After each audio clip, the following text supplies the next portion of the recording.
Welcome to a playoff edition of the Jon Krawczynski Show here at TalkNorth.com. Thanks for listening. We're coming to you from the Aquarius Home Services Studios. We're presented to you by Giggly, Gigli.com, Giggly.com, THC beverages that I'm enjoying very much. Let's start off this show. The last live show we did was Head Flyer Brewing with the great Michael Grady, and Jim Rosemeyer came out with some of the other very nice ushers who work at Target Center, work all the events. We see him at basketball games all the time. Jim was always friendly and a friend. He used to come to the Cheryl Reeve podcast that we did live in the early days of this network. He's become a regular. He had become a regular coming out to the Jon Krawczynski Show. Again, John and I saw him every time we walked in Target Center. He passed away earlier this week. I'm glad that the Timberwolves honored him with a moment of silence. John, you knew Jim even better than I did. Why don't you just kind of tell us about Jim? Yeah, Jim, just an incredibly sad story because Jim Rosemeyer had been an usher at Target Center for almost 30 years, I think going back to 1997. His spot in the arena was right sort of underneath the Timberwolves basket on the Wolves side of the court. And so that means that every time you and I and a bunch of media members would walk through that main tunnel to go to our seats, he was right there greeting us with a smile. And just a salt of the earth guy, served in the Navy back in the day, and just had such a gentle and really engaging personality. Every time that you came in, he was asking, "Hey, how you doing? How's your kids doing? What's going on this summer?" That kind of stuff. You'd ask a few Timberwolves questions now and then, but mostly it was just about who you were, how life was going, that sort of thing. He knew some of my uncles that he kind of grew up with in the Northeast Minneapolis area. So just a wonderful person. He during the COVID years, he had COVID very badly and was in a coma for a very long time. And everyone kind of thought that was going to be at the end for him. And miraculously, one day he just kind of woke up and got back to life and living life. And so he was, spent another several years kind of engaging, being at the arena, hanging out with his family, doing those things. And, I've said it before, but like the Target Center or any of these arenas we walk into are just big kind of inanimate objects, but it's the people inside of them that make them come alive. And Jim was one of those people who just really made that building worth coming into every day. And you'll just be terribly, terribly missed. It was a shock that he passed away. He was at our live show. He's been at several of our live pods, just an incredibly supportive person. And talking to Arena, they're just, completely heartbroken by, missing, just missing their guy. I thought it was an incredible gesture from the Wolves to honor him before the game the other night. And, his son was there and was standing in his spot pregame. So that was a really nice and emotional touch. I think Alex Rodriguez saw him and said a few words to him. And so, just one of the many, many, many, many, many people behind the scenes that make it go.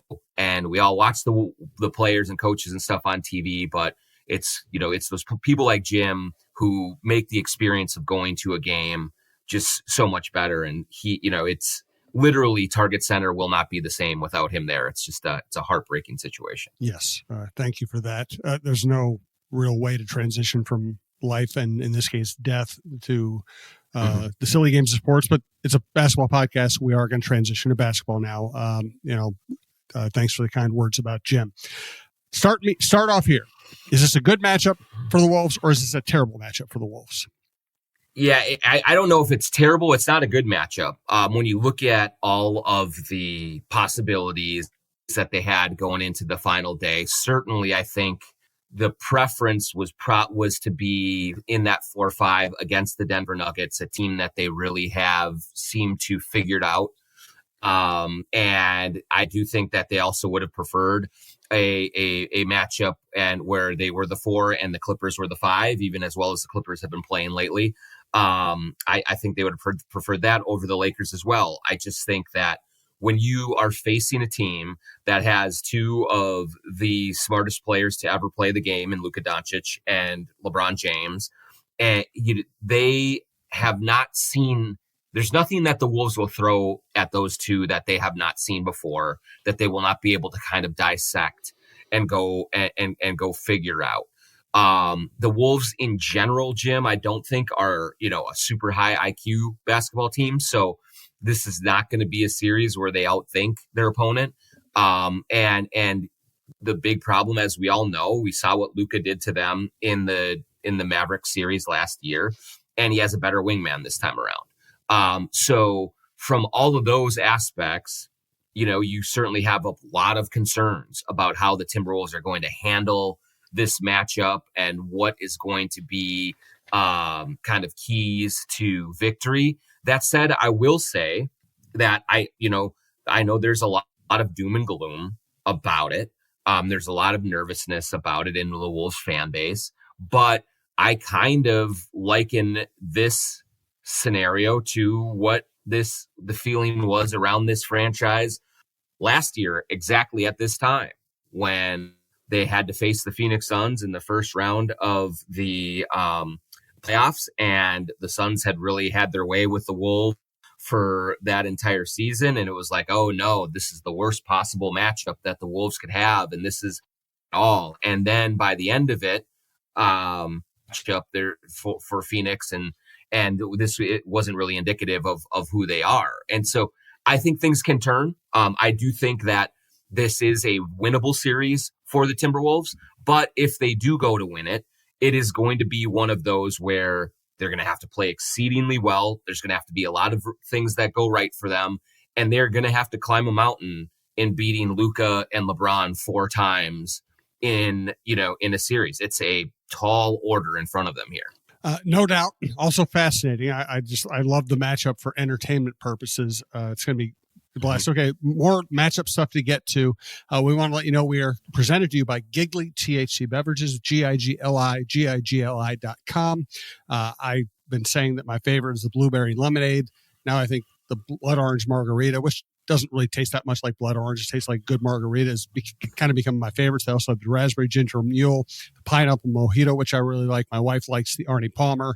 They have everything from stuff that tastes like cocktails to THC infused teas to some really nice seltzers. And the great thing is you can drink it on a night when you have to be up early the next morning, and you're not going to wake up groggy. You're not going to wake up with a hangover. It's relatively low calorie. It's fresh fruit juices. It's few ingredients. It's going to make you feel good. That's what I love about it. So go to giggly.com, use a promo code Giggly North, GIGLI North, to get 50% off your first order, as I recently did. I keep stocking up on it. It's just nice to have around the house. So highly recommend Giggly. Check it out yourself. So the Lakers do not have much effective size. Is this a matchup that Rudy Gobert is capable of exploiting? And is this also a good matchup for Naz Reid? Yeah, I think that is, when you look at what is available to the Timberwolves in terms of pathways to winning, the size advantage is real. One of the things that made Luka such a difficult person to deal with in the Western Conference Finals was that he not only had 2 incredible lob threats in Daniel Gafford and Derek Lively as the bigs for the Mavericks. So when he came off those screens, he had plenty of options to really do damage, either with his own shot or finding others. But also those guys and PJ Washington and a few other guys, and Derek Jones Jr. were really good rim protectors, excellent defenders, really played really exceedingly well against the Wolves in the half court and in transition. And the Lakers do not have that type of wingman for Luka Doncic to work with this time around. Jackson Hayes, I think, is an improving young big, but he is not on the level of Lively or Gafford. Vanderbilt will get probably a decent amount of time because they're going to need him to defend Anthony Edwards, but he has offensive limitations that are real. And so there's going to be so many things that worry the Wolves defensively, including Luka, LeBron, Austin Reeves, even, kind of some of the transition stuff that the Lakers are going to try to do against the Wolves. But there may be an opportunity and an opening for the Wolves to do their own damage at the rim. And it's going to require Rudy Gobert to be much closer to the Gobert that we have seen over the last, maybe 10, 12 games, where he has just been a force down low and dunking the ball and, going 9 for 11 seemingly every game. He's been doing that against pretty weakened opponents in general. Because I do expect that the Lakers are going to be doing I think Julius Randle may also have a bunch of opportunities. And you're talking about two guys who are not exactly high on the list of playoff performers from an offensive standpoint. The Lakers will load up on Anthony Edwards. They will double him. They will trap him. They will do things to get the ball out of his hands and make Randall, make Gobert, make Jaden McDaniels beat that. Those guys play a very efficient, mistake-free brand of basketball offensively and beat the Lakers up at the rim, score a lot in the paint, and do things so that if they can score in those situations, then they can get back and set their defense and limit the Lakers' run out opportunities. And I think that is where the Wolves want to live, because they are very, very good from a defensive standpoint in the half court. And so their big guys are going to have to play big in this series. And that is can be a bit of a scary proposition given the volatility from those guys, but it's also something that is realistic. They're going to get all of the opportunities that they could want and more, and it's going to be up to them to come through with it. I'm going to ask you next, who guards Luka, who guards LeBron, or how many dozens of people try a matchup during the course of this series. First, I want to thank Aquarius Home Services. We're coming to you from the Aquarius Home Services studios. We want to thank all the support we've gotten from Aquarius Home Services. Scott for Aquarius Home Services. Enjoying the roller coaster spring weather? Record highs, then freezing cold, even snow. Spring sure has its twists and turns. What's next? Our hot, muggy summer. That means now is the time to schedule your AC tune-up, and for a limited time, it's 50% off. From tune-ups and repairs to new system installs, enjoy expert service and no surprise upfront pricing. Schedule today at AquariusHomeservices.com. Aquarius, earning the right to be recommended. We both saw Steve Terry at the game the other night. Steve, of course, one of the founders of TSR Injury Law. You see Steve in the commercials hanging out with Naz Reid. He's a great guy. And one of the reasons he got into the business he got in was to protect people and help people fight against insurance companies, help people who are injured, who need their help. And they've done such a great job. They've become a great, huge, recognizable business. These are people we trust. I know if John or I ever had a car accident injury, we would immediately call 612-TSR-TIME because we trust these people. You should too. They will not charge you unless they win your case, and they win a lot of cases. So just remember, we don't want you to need this number, but if you ever need the number, remember 612-TSR-TIME, 612-TSR-TIME. Thanks also to Royal Credit Union. Boost your savings when you open a money market account at Royal Credit Union. For a limited time, you can get a $1,250 bonus when you bring $100,000 or more in new money to open a personal or business money market account. Royal's money market accounts have no monthly maintenance fee and tiered rates, so higher balances earn more. See details and open a money market account today at rcu.org/earn-more. Minimum deposit of $100,000 required to obtain bonus. Offer ends 5/24/25. Insured by NCUA. John, who guards Luka? Who guards LeBron? Yeah, that's just an enormous challenge and a real interesting puzzle for things that makes the Timberwolves so good defensively, obviously, is Jaden McDaniels and his ability to guard the best perimeter scorer team. For whatever reason, and really the most basic one probably is he's really freaking good. Luka Doncic just does not seem to be bothered by Jaden McDaniels as much. Against Luka in Dallas earlier on in the last several meetings, and especially in the playoffs, Luka was unbothered by McDaniels. And so how the Wolves go about it, my guess, Jim, is that they will start out with Jaden on Luka and just see if he's better this time around, because that is their biggest strength, is when Jaden is guarding the point of attack and is at the tip of the spear. And so I would anticipate that they would start with McDaniels on Luka and with Randall on LeBron.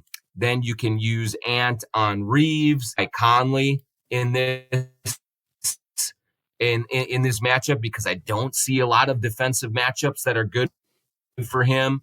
Maybe you see a little more Nickeil Alexander-Walker. Maybe you see a little more Dante DiVincenzo in this series. But I think they'll start kind of conventionally and then pivot if they need to. But they have to find a way to at least make it a little bit difficult for those two. They cannot just be having their way out there and doing whatever they want. And I just wonder, Jim, if kind of the approach might be similar with Luka, might be similar to what they do with Jokic when they face the Nuggets, because that in that series, it seems like they're content to let Jokic score as much as he wants, and that limiting the role players, the Jamal Murrays, the Michael Porter Jr.'s, those guys from going off is their way to kind of neutralize the Nuggets. And so it would make some sense to me,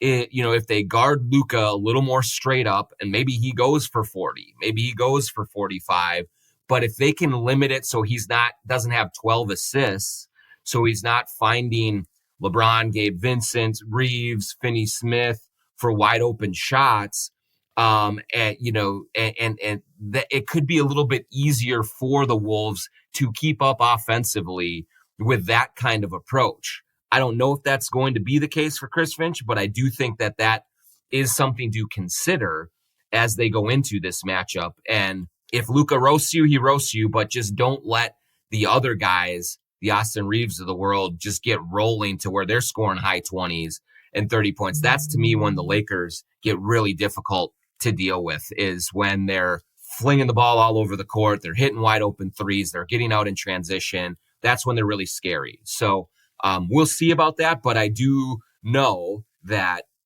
they have a week to prepare, essentially, for Luka Doncic, and they're going to need to spend every single minute of that time trying to devise coverages for him, because they have not been able to solve him at all in any recent meetings with them. Next, I'm going to ask you about the coaching matchup. But first, tell us about True Vision Institute.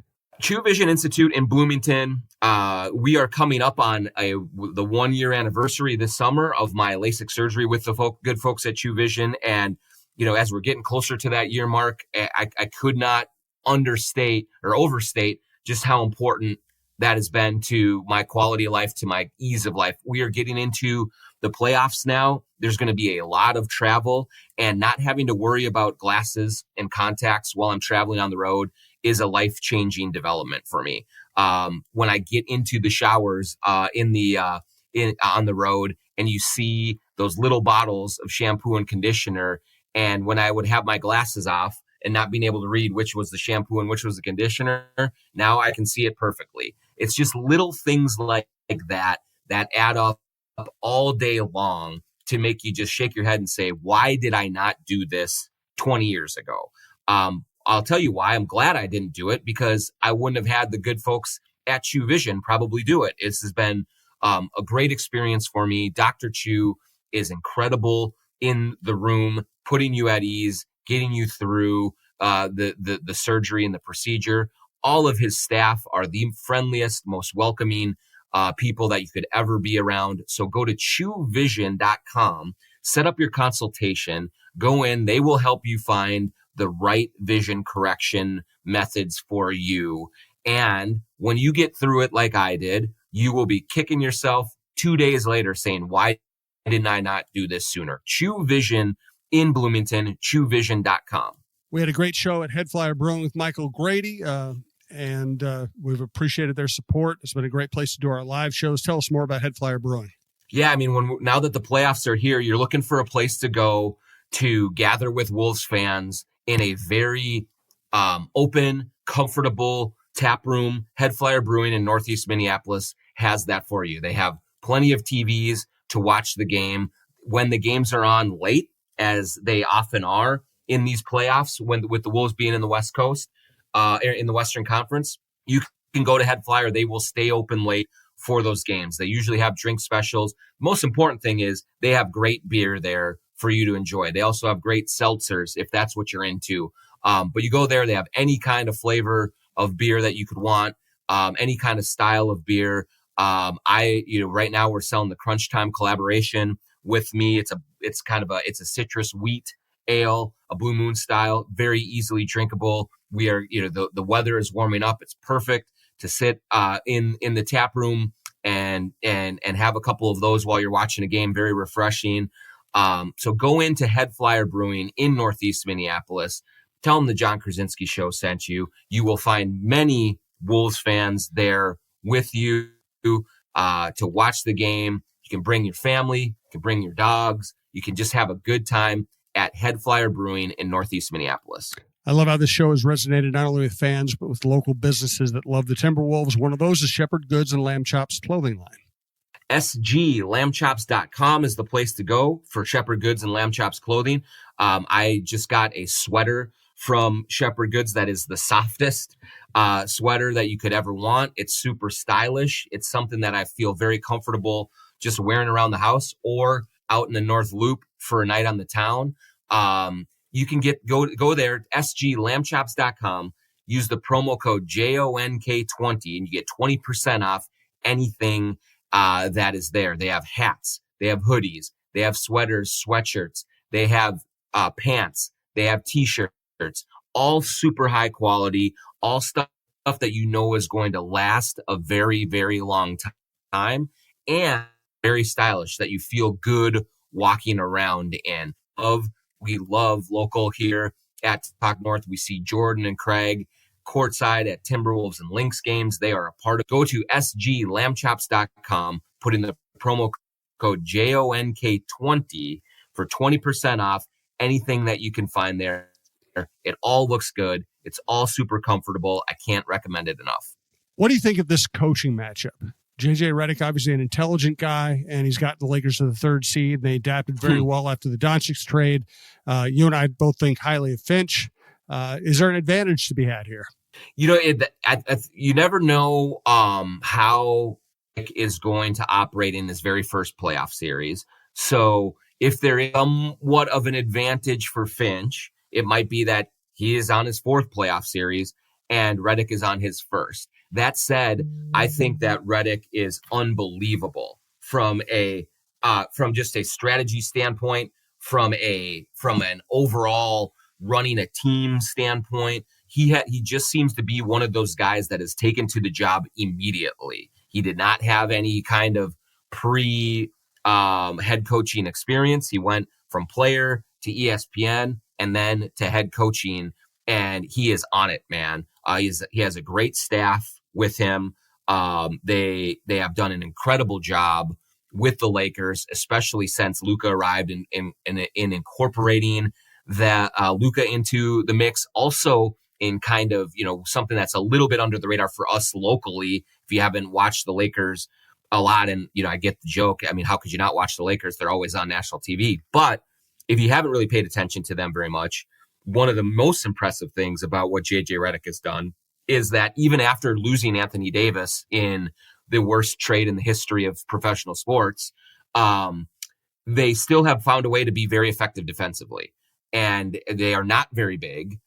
They have some holes, but Reddick and his staff have done an incredible job of scheming around that and of making sure that their guys are kind of really adhering to the game plan, and they're very, very prepared every single game they go out. So one thing that I don't think is going to happen for the Wolves in this series is I don't think they're going to catch a team flat-footed like they did with the Phoenix Suns last year. I think that there were times in that series against Denver that Finch outcoached Michael Malone. I don't believe that that is a realistic possibility for a big mismatch in this series being coaching. I think Chris Finch is a great coach. I think, he's done a very good job this season, even though he has had some rough moments and rough patches, but he's going to have to be very flexible in this series, adapting to how it goes. And he's going to have to be able to adjust when some of his favorite things aren't working, if that's the case. We all know that he loves Mike Conley. If this is just a rough series for him, he's going to have to pivot away from it pretty quickly. Maybe they have to go small if Rudy is not being effective out there and the Lakers go really small and they spread everything out. Finch is going to have to be able to kind of adapt to that. So this is going to require a lot of nimble on the move thinking from Finch and Mike Inori and Pablo Prigioni and Elson Turner and everyone on the staff. And so how they come out with that and how Finch adapts within the series, I think is going to be crucial to the Timberwolves' chances for pulling the upset and winning this thing. Do you think Anthony Edwards is ready to win this kind of series? Now, listen, they beat the best player in the world, the defending champs, on the road in Game 7 last year. He's met this kind of challenge before, but this specific challenge, LeBron, the Lakers, Luka, bright lights, is this a good match for him? So here's what I love about Ant is that he will believe as soon as he walks into that building that he's the best player on the floor. He will go up against LeBron, who may be the best player of all time. I think he's number 2, but there's certainly a debate to be had there. He will say, I'm better than LeBron James. And he will go up against Luka Doncic, and he will say, I'm better than Luka Doncic. Is that the case? It's probably not the case right now. But is he ready for this? Yes. I think he is going into his 4th playoffs in his 5th season. He is the rest of the team thrives off of the confidence that Anthony Edwards infuses. Now, here is the challenge for Anthony Edwards in this series. I think that if he tries to make this series about Anthony Edwards beating LeBron James or beating Luka or beating them both, whatever it is, then the Wolves are going to be in trouble. Because we saw earlier this season, Jim, when the Wolves played the Warriors a few times before they had Jimmy Butler, and 2 of the losses that they suffered, I think you could kind of trace back to Ant wanting to beat Steph Curry down the stretch and wanting to be the guy who hits the dagger that wins the game. And that got away from him, and that got away from the Timberwolves. And so what is going to be required of Anthony Edwards in this series is for him to play a much more in-control game and make the right decisions over and over and over again. I do think that the Lakers are going to test his patience a great deal by doubling, by trapping, by hedging, by doing everything they can to get the ball out of his hands early in the possession and sort of try to make him be a bystander. And if Ant can be patient enough to make the right pass, to make the right read, and then stay active enough to get the ball back later in the possession in a better position to attack, he can take this series for sure. If he can get to the rim and finish at the rim at a better rate than he has this season against a softer Lakers defense at that spot, then the Wolves are going to be in great shape.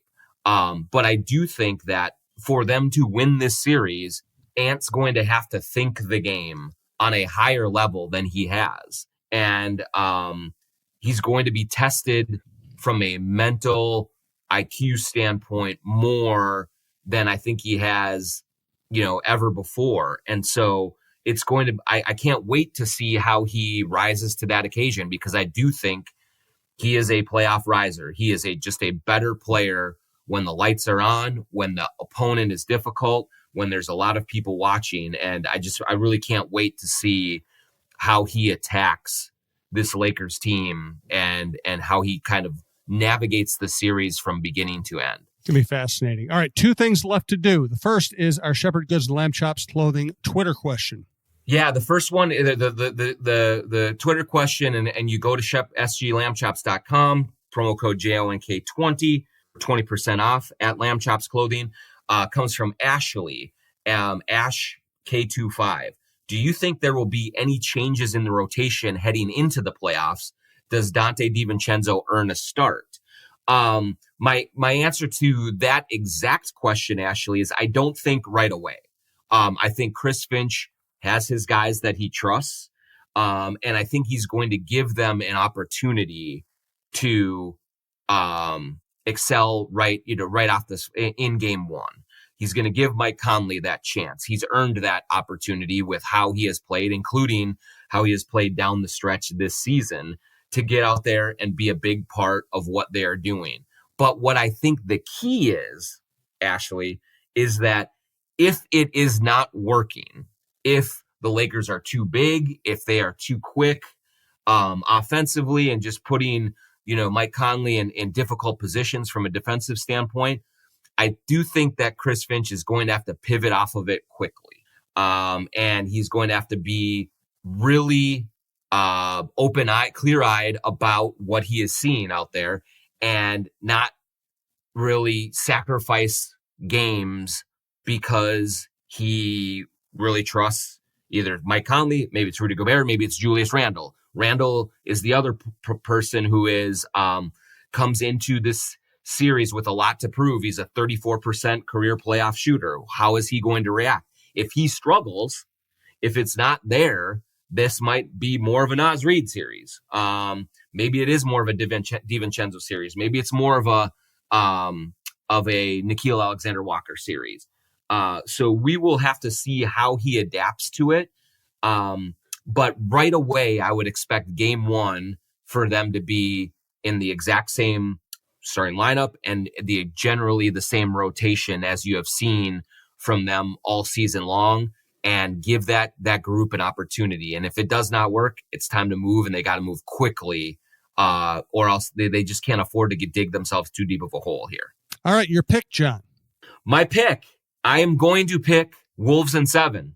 I do think it is a difficult matchup, but I do think one thing that plays into the Timberwolves' hands here, and there was a lot of talk about this, Jim, after the game on Sunday when they beat the Spurs, when they beat the Jazz and got into the top 6, was that this is a team that has been put through the ringer this year. They have been tested. It has been up and down. They have gone through all sorts of different iterations and injury, and they had the Towns trade, and they had a lot of things working against them, and they still got to 49 wins, which when you think about the history of this franchise, to say that 49 wins is a disappointment or it didn't go quite as well as everyone thought it would, that's pretty remarkable when you just think about 5 years ago where the depths that this organization was in. So they've been through it this year. There's a toughness about them. There's a resilience about them. And I do think that they can figure things out and stay together and pull off an upset. I believe they have that in them. And if they do, it will be a remarkable achievement to beat Luka, to beat LeBron, to beat them the way that they are. But I believe in this team, and I think that they can pull it off. And if they do, Jim, the pathway to a Western Conference Finals is wide open for them. I am also picking the Wolves in 7. I didn't know where you were going to come down. I hope we haven't doomed the Timberwolves with false optimism, but I just think they'll figure it out. I think it'll be a great series. I think it'll be a blast of a series.